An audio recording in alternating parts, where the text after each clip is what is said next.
Hello students, this is Palla Dabari, your host, and you are watching Palla Dabari classes. In this video, we will discuss Macroeconomics class 12th, chapter 2.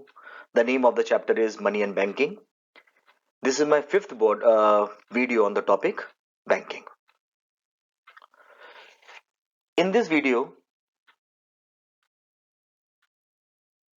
we will discuss a very important topic, and the name of the topic is credit creation. 3 marks question or 4 marks question can be asked from this particular topic. So please understand the concept of the credit creation very seriously. I try my level best just to explain it so that I can make the topic very interesting. Let us see. Always remember the process of the creation of money. There are two important institutions involved in the money supply. When I say money supply, what it means we know that the circulation of the money in the economy, how much money is being pooled in the economy, that is called money supply. Is more money is being pooled in the economy or the less money is being pooled in the economy? That is called money supply. There are two institutions which plays a very important role in the money supply, and these instruments are central bank and the commercial bank. Let us see the role of the central bank and the commercial bank so that the things become much more clear. In the money supply, the role of the central bank is printing the new currency. The central bank print the new currency and flow it or let it enter in the market. And the role of the commercial bank is, through the process of lending, multiply the initial deposit to manifold. So increasing and the decreasing of the money supply is being made by the central bank and the commercial bank, but the role of the commercial bank is more as compared to the central bank, because central bank can increase or decrease the supply of a currency to a limited extent only, and the commercial bank, through the process of lending, can increase the supply to manifold by increasing the supply of lending, or decrease the supply of credit creation by decreasing the supply of the lending. It means that we can say that there is a direct relationship between lending and the credit creation.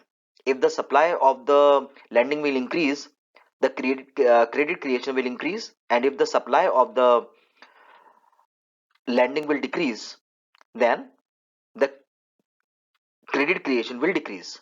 So we can say that through the concept of the credit creation, the commercial bank increases the supply to manifold.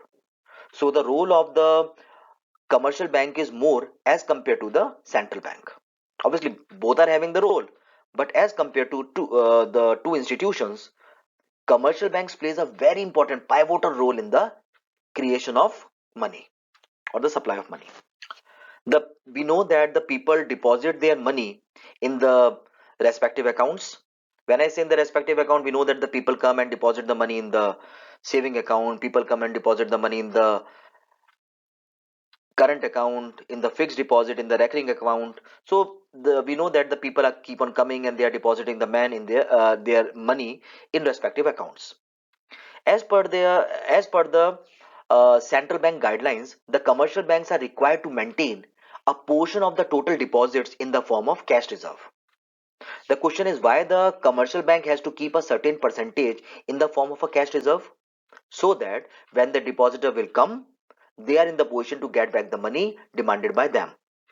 So that is why it is mandatory that the bank has to maintain a cash reserve.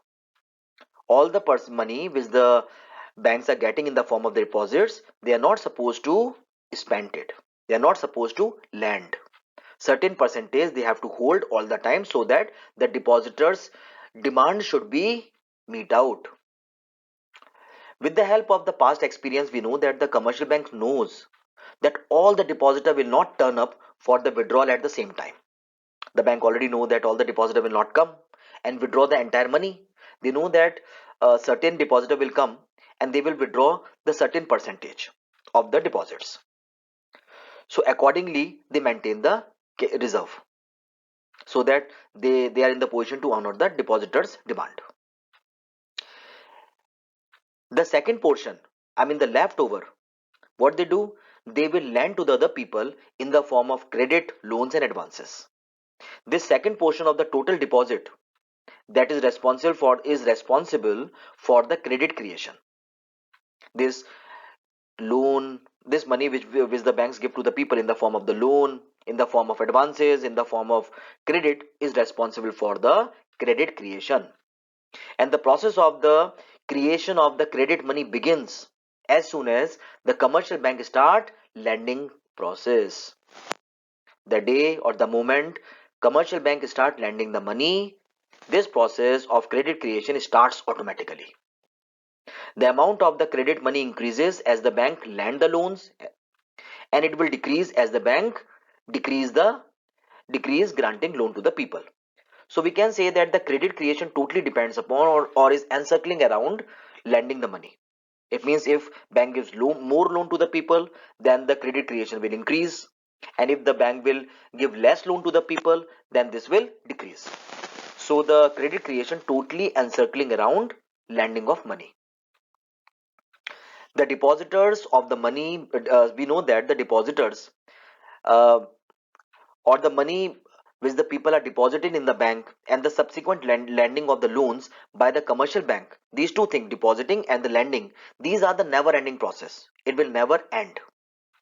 It is due to this continuous process, it is going on continuously, and due to this continuous process the commercial banks are able to create credit to multiple times of the initial deposits. Try to understand this concept of the credit creation through the suitable example. Just this is the example. You can see the schedule in front of you. I try to explain everything through this schedule. Here you can see that the initial public deposit is 1000 rupees with the bank. The bank kept a portion of these deposits with themselves as cash reserve. Here you can see that out of the personal experience, the bank has decided that 20% of the depositor will come to withdraw the deposit. So they are maintaining 20% as a reserve. This implies that the bank will keep 20% as reserve. It means 200 rupees the bank will keep with themselves as reserve, and the balance 800 rupees the bank will give to the people in the form of the loan. Also suppose that all the transactions taking place in the economy are routed only through the bank. It means that in the economy we should always presume that every transaction is going on through the bank. It means people take the money from the bank, and people is giving the money to the bank. It means every transaction, if the people want to purchase anything, they purchase through the bank. So bank is involved in each and every economic transaction, here we presume. And one thing more, here the bank means banking sector. Here we are not talking about any specific commercial bank. So whenever I'm using the word bank, it means I'm talking about the banking sector, not individual bank, commercial bank. So as we have seen that all the transactions taking place in the economy are routed only through the bank. Thus, the money spent by the borrowers again comes back to the bank as deposits. Here we can see that and 800 rupees the bank has given to the people in the form of the loan, and this 800 rupees again come back to the bank in the form of the deposit. Now as you can see in the schedule, the total deposit becomes 1800 rupees, 1000 plus 800, as you can see. Now out of the new deposit, that is 800 rupees, the bank will keep what, 20% as reserve, and the remaining amount is let out, that is 640. So bank will keep 160 as reserve, and the remaining 640 bank will lend to the people in the form of a loan. When the borrowers spend the borrowed amount either by the check, demand draft, etc., this amount is routed through the bank. Therefore, we can see the money spent by the borrower comes back to the bank, and the total deposit increased to 2440. How? That you can see 1000 plus 800 plus 640. The same process continues, and with each round, what is happening? The total deposit with the bank is increasing, as you can see. However, in every subsequent round, the cash reserve diminishes. The process comes to an end when the total cash reserve becomes equal to the initial deposit, that is 1000 rupees that was initially held by the bank, as you can see in the schedule. In the schedule, it should be noted that the total amount of deposit received, that is 5,000 rupees, is ascertained by the formula of the money multiplier. And what is this formula? That is 1 upon cash reserve ratio. Here the money multiplied to 5 times. I hope this point is clear to everyone. This is a very important topic, and I hope the topic is clear now. That's all I have in this video. Dear subscribers, if you like the video, please don't forget to subscribe it, and please spread this video as much as you can. Again, the same appeal is there. Please stay home, stay safe. I have started this class so that more and more students should join, so that more and more students should stay in the home. One last message: please stay home, stay safe, and don't forget to wear mask.